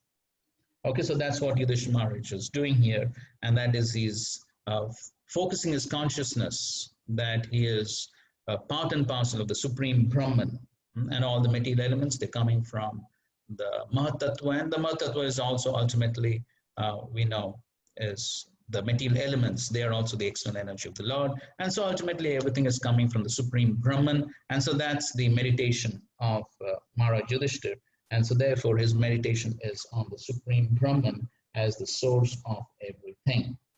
So therefore, Prabhupada further writes, the sense of freedom from material relations as well as freedom from the material engagement of the gross and subtle encirclement makes one free to act as the servitor of the Lord, even though one is in the material world. This stage is called the Jivan Mukta stage, or the liberated stage, even in the material world.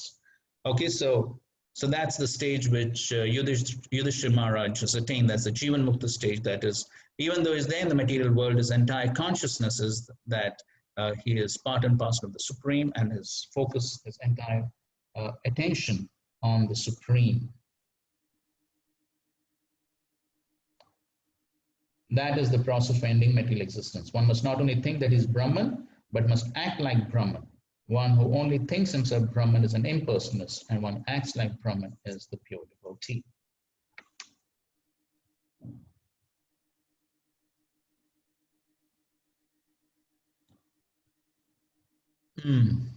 Okay, read this, please. There are 9 different processes. The most important process is hearing. And as soon as you want to hear, that means you have to concentrate your mind. So naturally, the mind becomes, I mean to say, logged. Shravanam Kirtanam. But if we sleep, that is another thing. That let let the lecture go on. Let me have some rest. That is another thing. But if you hear, if you are anxious to hear, then mind has to be engaged. Without attention, you cannot hear. If your mind is something doing, you are thinking of marketing something, or sometimes so you can hear, make a show of hearing, but you are not hearing. Therefore, mind is the first thing. Savai mana Krishna padaravind vachamsi vaikuntha gunanu varnane. If you engage your mind in hearing, then you can describe the things in Vaikuntha, in the spiritual world. Vachamsi vaikuntha gunanu. So we have to practice. This is Bhakti Yoga. First of all, we have to engage the mind.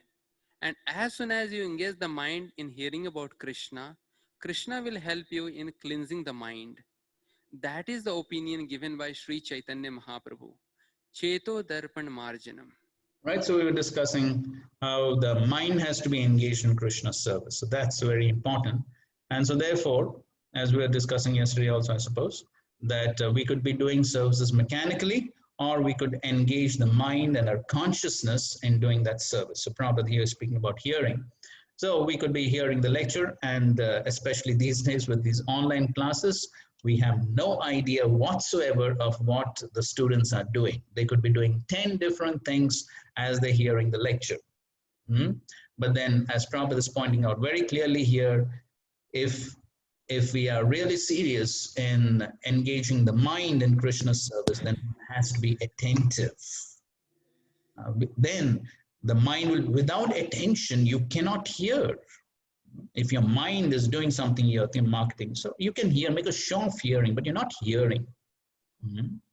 So then to the degree one is engaging the minds in hearing in Krishna's service, then the mind will get purified. And when the mind gets purified, then the senses will be purified. So therefore, that applies to all services, whatever we're doing. So we can engage the mind and our consciousness in what we're doing, or we could be just doing things mechanically. But especially when one is hearing, then if one wants to get the benefit of the hearing, so if one is, so when the sincerity of hearing is there, Shrimatam Sukada Krishna Punya Shravana Kirtana Ridyantastoya Badrani Vidanoti Surasata. So cleansing part Krishna is going to do. We have no capacity to cleanse the mountains and mountains of anarthas we have accumulated since time immemorial. That's not within our capacity. Krishna only has to do it. But when will Krishna do it? When he sees that we are sincere, when we are attentive in the hearing process. So if we are attentive in the hearing process, Krishna is pleased, and then Krishna will cleanse. That's what Prabhupada is explaining here. So this is something which is very, very important, because the mind plays a vital role in our practice of devotional service, because that's what is going to influence the next body. And so therefore one has to be very attentive. So the entire progress in devotional service is based on this point, how much one is attentive in the various services, how much one is investing one's consciousness into what one is doing. And so therefore the mind must be engaged, the mind must be fixed.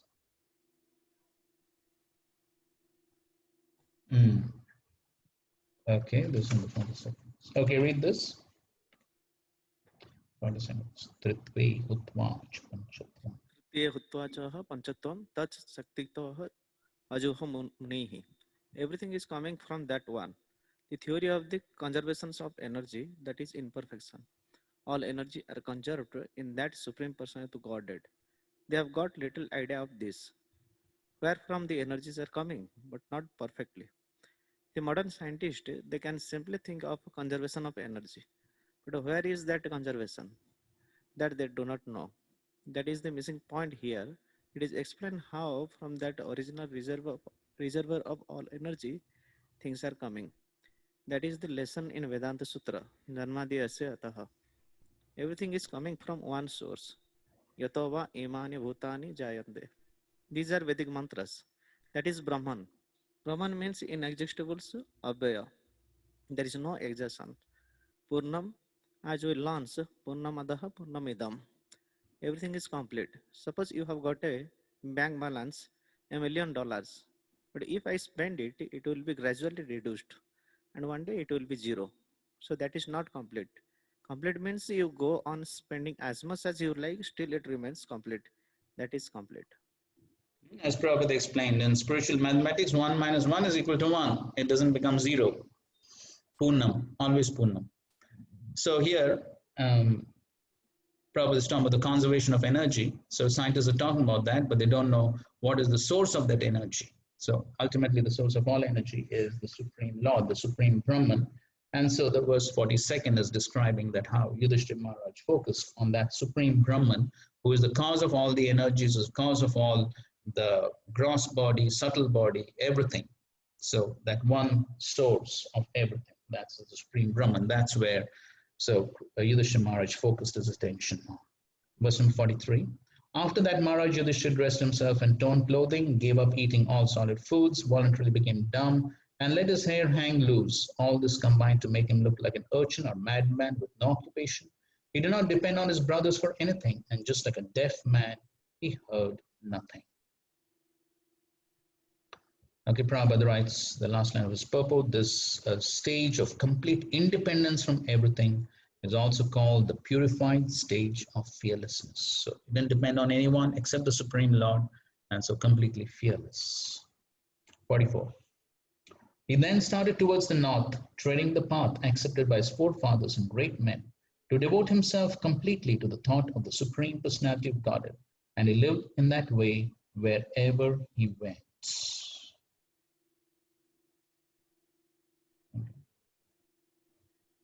So he started towards the north. Prabhupada explains in his lecture, north means the Arctic zone. He says many people think north means the Himalayas, but then he says it's Arctic zone. That's real north. In any case, so, and then Prabhupada also says, so anybody goes to the north means that he will not return back. And so here it is said, Pravivesha Asham Gata Purvam, the path accepted by the forefathers, Mahatmadi. So that's the path. So following the Parampara system, that's what all the forefathers, all the Raj Rishis, that's what they did.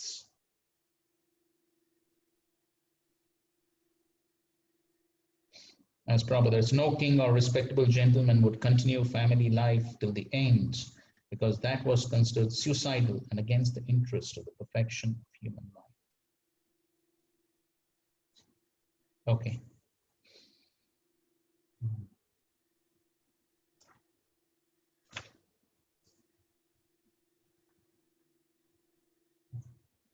Hmm. 45. The younger brothers of Maharaj Yudhishthira observed that the age of Kali had already arrived throughout the world and that the citizens of the kingdom were already affected by irreligious practice. Therefore, they decided to follow in the footsteps of the elder brother. So all the brothers decided to basically leave everything, leave the kingdom, and just retire.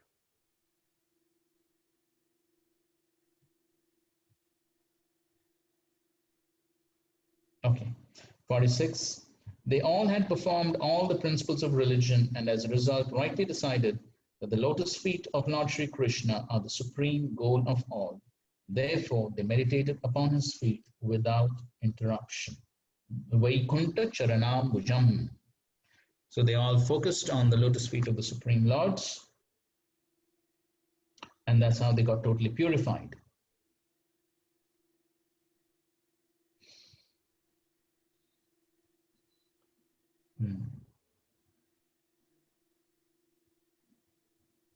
Okay, so 47, 48. Thus, by pure consciousness, due to constant devotional remembrance, they attain the spiritual sky which is ruled over by the Supreme Narayan, Lord Krishna. This is attained only by those who meditate upon the one Supreme Lord without deviation. This abode of Lord Sri Krishna, known as Golok Vrindavan, cannot be attained by persons who are absorbed in the material conception of life. But the Pandavas, being completely washed of all material contamination, attain that abode in their very same bodies. Okay, somebody can read this purport, please.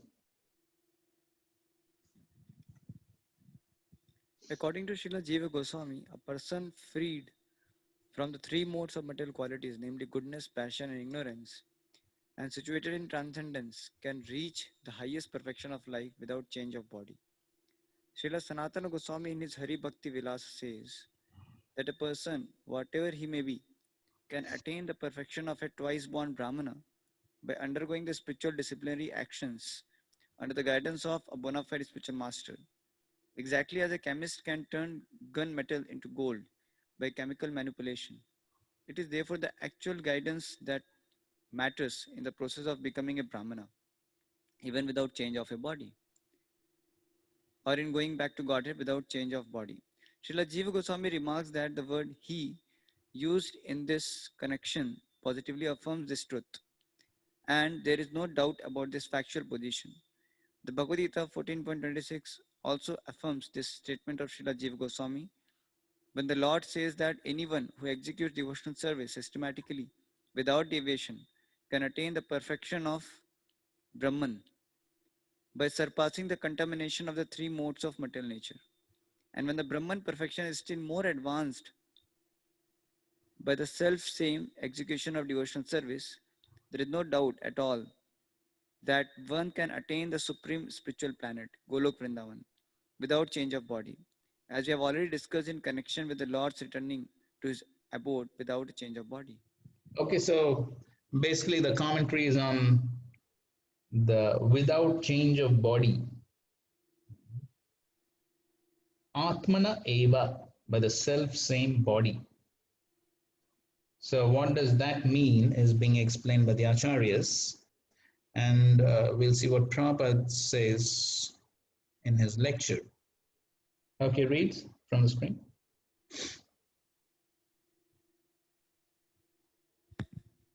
So this is possible. If you become devotee of Krishna, then you can live with Krishna even in this life, because Krishna is omnipotent. If you're really devotee of Krishna, he will talk with you, he will dance with you, he will eat with you, everything. Premanjana churita bhakti vilochanena. Again this bhakti. My bhakti, prema, love. Premanjana churita bhakti vilochanena santa sadaiva. Santa, saintly persons. This word, Sanskrit word, Santa, is also, I think, Latin, saint. Santaha. Santaha means saintly persons. So, Santaha, those who are saintly persons, those who have developed love of Krishna, they can see Krishna every moment. Santaha Sadaiva. Sadaiva means every moment. They do not see anything except Krishna. That is saintly person. Rascals inquire, have you seen God? Not seen God, sir. He is seeing every moment. There is no question of seeing God once. No. Sadaiva. Santa Sadaiva. Okay, so putting all this together, what Prabhupada is saying here in his lecture and the commentaries of the Acharyas, previous Acharyas, which Srila Prabhupada is giving as purport, and as the verse is also saying, Bhaktya Vishuddha Dishana Pare. So, here it's also said, Ekanta Mataya, those are fixed in the Supreme, who is one. So if you take into consideration all this, so basically what is meant by the self-same body basically indicates that it is the purified body, which is of course the purified subtle body, which goes to the spiritual world. So that's the basic meaning. So obviously, and therefore, towards the end of his purport, Prabhupada says that without change of body, as we've already discussed in connection with the Lord's returning to his abode. So as we know, in connection to the Lord, we already discussed that externally he gave up the material body, or as we know, the Virat Roop, he left that behind. So the same thing applies even for these exalted devotees. They are Nitya Siddha devotees. So the same principle applies. So definitely they left their material body. Obviously, the material body cannot go into the spiritual world. That goes against the basic principle. So definitely they left the material bodies here, but The spiritual bodies are the subtle bodies which have been totally purified, which is beyond the three modes.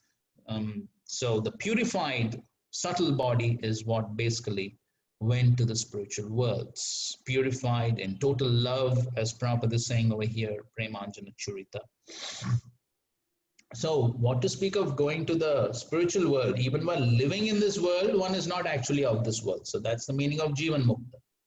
And that's what Prabhupada says. If you become devotee of Krishna, then you can live with Krishna even in this life. Then what to speak of at the end of this life? So then it's just a matter of change of body. So that's the meaning of going in the self-same body. So the self-same subtle body, which has been totally purified. So that's the body which basically goes back to the spiritual world. As far as the gross body, gross material body is concerned, that obviously has to be given up in this world. Okay, so that's the basic understanding.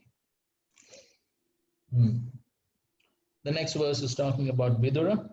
Vidura, while on pilgrimage, left his body at Prabhas because he was absorbed in thought of Krishna. He was received by the denizens of Pitraloka planet, where he returned to his original post. So Prabhupada writes, the difference between Pandavas and Vidura is that Pandavas are eternal associates of the Lord, the personality of Godhead, whereas Vidura is one of the administrative demigods in charge of the Pitraloka planet, is known as Yamaraj. So the Pandavas went back to the spiritual world, whereas Vidura, because basically Yamaraj, then he went back to his service. So towards the end of his purport, Prabhupada writes, the demigods are also associates of the Lord without personal touch, whereas the direct associates of the Lord are in constant touch with him. The Lord and his personal associates incarnate in many universes without cessation. The Lord remembers them all, whereas the associates forget due to there being very minute parts and parcels of the Lord. They have to forget such instances. That's there in the Bhagavad Gita. So that's the difference between the Pandavas and Vidura. So Vidura, he returned back to service as Yamaraj. The Pandavas went back to the spiritual world or wherever the Lord performs his pastimes. So, but in any case, that's as good as spiritual. 50. Draupadi also saw that her husbands, without caring for her, were leaving home. She knew well about Lord Vasudeva, Krishna, the personality of Godhead. Both she and Subhadra became absorbed in thoughts of Krishna and attained the same results as their husbands. This is a well-known, famous purport, very often quoted by devotees. So somebody can read this purport. When flying an airplane, one cannot take care of other planes. Everyone has to take care of his own plane.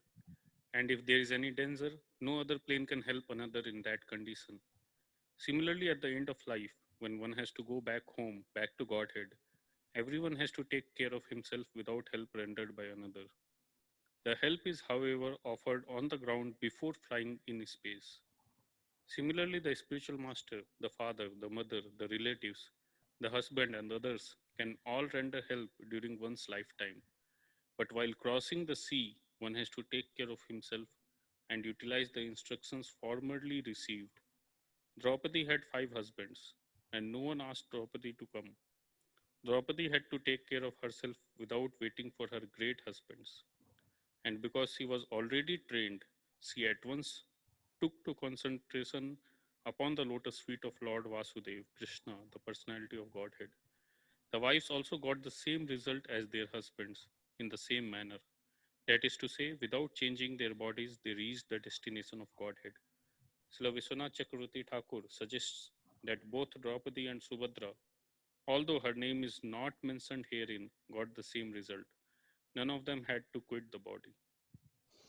Okay, so we know this famous principle, everyone has to fly his own plane. So, so much help may be available. So we have the wonderful association of devotees, so many facilities which Srila Prabhupada has given us within this ISKCON society. So everything is available for one to achieve perfection, but then ultimately one has to take advantage and one has to practice devotional service. Ultimately, one has to chant the holy names, one has to do the reading and the hearing and the service and proper consciousness with full attention. So ultimately, every jiva has to use his free will appropriately. That nobody else can do. Others can give advice, they can give suggestions, they can give help, ultimately one has to do it himself. As the famous English saying goes, one can take the horse to the river, but cannot make it drink. So ultimately the horse has to drink the water by itself. So similarly, so much help may be available, but then ultimately every devotee has to perform his own devotional service. Ultimately, one cannot blame somebody else, right? So that's the important point. And finally, the last verse, 51. The subject of the departure of the sons of Pandu for the ultimate goal of life back to Godhead is fully auspicious and is perfectly pure. Therefore, anyone who hears this narration with devotional faith certainly gains the devotional service of the Lord, the highest perfection of life. Okay, so Ya Shraddhayetat Bhagavat Priyanam. So Bhagavat Priyanam refers to the devotees.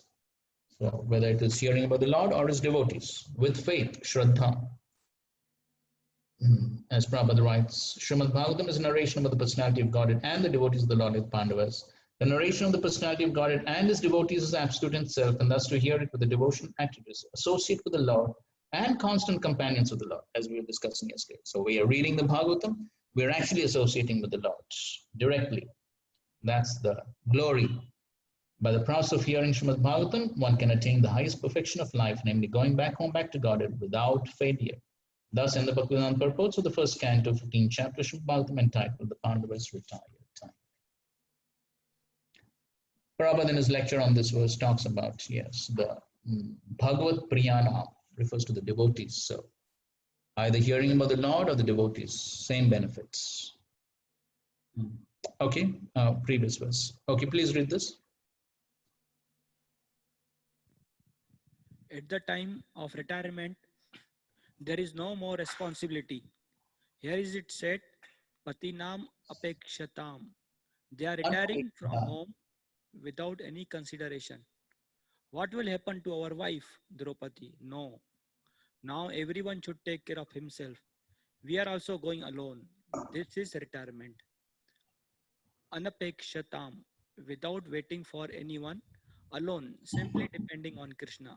This is called renounced order of life. Therefore, it is said, Ekanta Matir Apa. Ekanta, actually, Krishna saves us. Why we should depend on others? Krishna saves. Krishna says that anyone who is completely dependent upon me, Yoga Shema Vahamyam. I personally bring whatever his necessity is. That is the promise of Krishna in the Bhagavad Gita. So renounce order means no more dependence on father, mother, husband, daughter. No, completely depend on Krishna. Ekanta. That is perfection. One who is fully convinced that Krishna is with me, Ishvara Sarva Bhutanam Hridaya Arjuna Tishtati. I will not have to search out Krishna anywhere. He is within me, within my heart. Okay, so one is totally dependent on the Lord, and one has full faith that Krishna will save, Krishna will give what I require for the ultimate perfection. So that's one of the symptoms of surrender, and that is Avashya Rakshabe Krishna. So one has faith that yes, Krishna will definitely protect us. Okay, fine. So are there any questions? Hare Krishna, Prabhu. Yes, Hare Krishna. Prabhuji, sometimes we hear that some saints leave, go to Vaikuntha in the self-same gross body also, like Tukaram Maharaj. So what do scriptures tell about that? Is it possible in principle that anybody goes with gross body also? How is it possible? How can something material enter into the spiritual world? So even though apparently it may appear like that, but then see, first of all, like we see in the case of Dhruva Maharaj. So Dhruva Maharaj, the Vaikuntha airplane came. You can read in the 4th canto. It's a very clear description.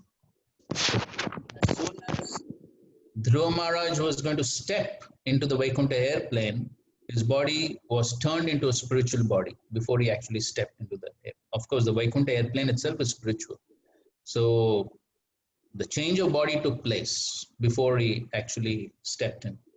So So even Tukaram, that's my understanding, that even though apparently it may have appeared that he left in the same body, but I'm sure nobody may have seen the change or the transformation of the body into spiritual body. But the principle, I feel, always remains that it cannot be gross matter, material. It has to be spiritual. Can I All right. ask one more question? Go ahead. So it is said that associates of the Lord forget their previous lives because they are anu, infinitesimal parts.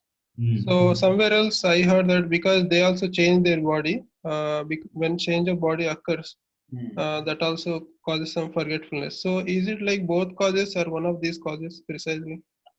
Both are there. Both are there. So that Prabhupada writes in the Bhagavad Gita, so in which he's quoting here also, when Arjuna asked that question to Krishna, that you have given the knowledge to sun god Vivaswan, how is it? So then Krishna says, Bhauni me betitani janmani tavacharjana. So many lives both you and I have passed. So you were also present when I gave the knowledge, but you forgot. So there Prabhupada writes. So why forgetfulness? Because of change of body. So the change of body is there. And so even though these are eternal associates, but still, when they come into this material world, they take on material bodies. And so then every time they change the body. So therefore, when there's change of body, then they forget about the previous bodies. And why do they forget? Because they're anu, because they're very minute parts and parcels of the Supreme Lord. So they're eternal associates, but they cannot be equal to the Lord. So only the Lord, he doesn't change his body and then he remembers everything. So even though they're eternal associates, but still the limitations of the material body are always there. That is all. The difference between the Jiva and the Lord always remains, whoever one may be. All right? Thank you, Prabhu.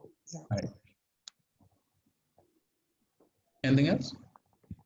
Hare Krishna, Prabhuji, can you just clarify a little more? When Dhruv Maharaj, as soon as stepped, his body was spiritualized. So Yes. does it mean that in his subtle body is spiritualized? And because we see in our case, when the sannyasis leave the body is not burned, but it is kept in samadhi. So can you elaborate? Yeah, so I'm just going to repeat what Prabhupada said in that connection in one of his purports and in lectures also. So Prabhupada gives the famous well-known example of the iron rod put in fire. So iron rod put in fire attains the fiery quality, but it still remains iron, correct? It still remains iron, but the quality is of fire. The quality is of fire. So same way, the body may be material body, gross material body, but because it has been used entirely in the Lord's service, so it is spiritualized. Even though it is still material, it is spiritualized. So therefore, because it is spiritualized, therefore it is not burnt. But it is still material body only, but it has taken on the spiritual quality because of being completely used in the Lord's service. That's the understanding. Is it okay? Hare Krishna. All right. To the spiritual world, Prabhuji, you have mentioned that one just enter with the subtle body. Do we know that after crossing the Biraja river, they just linga bhanga happens, and the Yes, soul of course. can It's not no gross body, no subtle body. It is basically, or even if you say see, even the soul also has all the mind and the various senses, but that's all spiritual, the spiritual mind and spiritual senses. So that's what goes into the spiritual world, not the material subtle body. Okay, so that's spiritual, subtle. Yes, one has to relinquish both the gross and subtle material body before one actually enters into the spiritual world. Guruji, Hare Krishna. Yes. Once I heard from Kanai Krishna Prabhu, just we were discussing that regarding this Tukaram Maharaj case, he was so much absorbed in like God consciousness or Vishnu consciousness. So his whole body becomes spiritualized, and means body is like the same body he left, but the body has become spiritualized, and he went to the Vaikuntha Lok. Yeah, so when you say body has become spiritualized, that means it doesn't have a material quality. So the point is the same.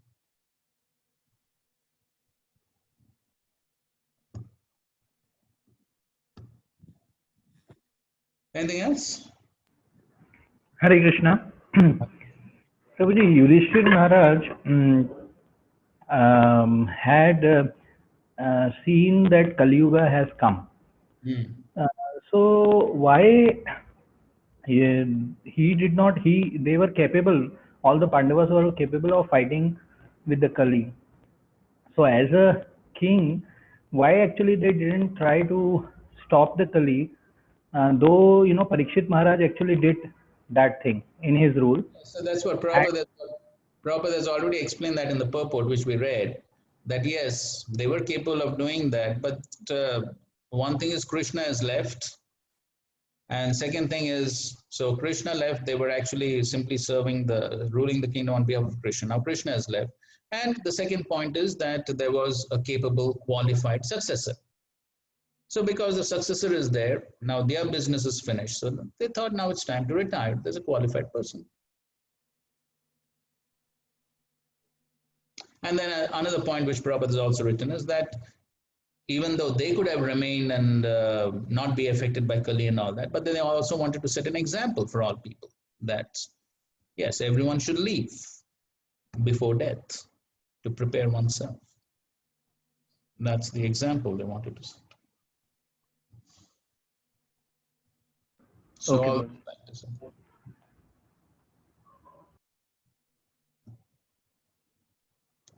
All right. Okay, good. So, Balabhadra Kripa Prabhu, are you there? Yes, Prabhuji. So, what should we do? Should we go on to the next chapter, or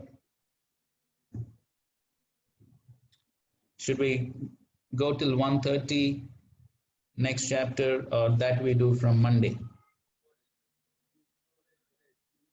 Prabhuji, here we have to take the vote from the devotees. But some are telling they I have. know you do the needful. I am servant. How many devotees are interested to continue now?